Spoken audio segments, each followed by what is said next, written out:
அன்னை மீனாட்சிக்கு பச்சை தேவி, மரகதவல்லி, தடாதகை, அபிஷேகவல்லி, அபிராமவல்லி, கற்பூரவல்லி, குமரித்துறையவள், கோமகள், சுந்தரவல்லி, பாண்டி பிராட்டி, மதுராபுரி தலைவி, மாணிக்கவல்லி, மும்முலை திருவழுதி மகள் ஆகிய பெயர்கள் உள்ளன.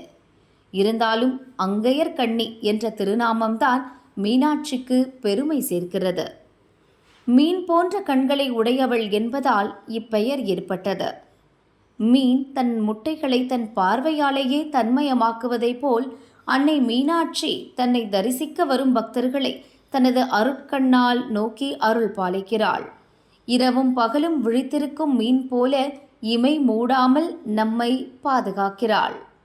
இதனால்தான் அங்கையர்கண்ணி என்ற திருநாமத்திற்கு அதிக முக்கியத்துவம் தரப்படுகிறது.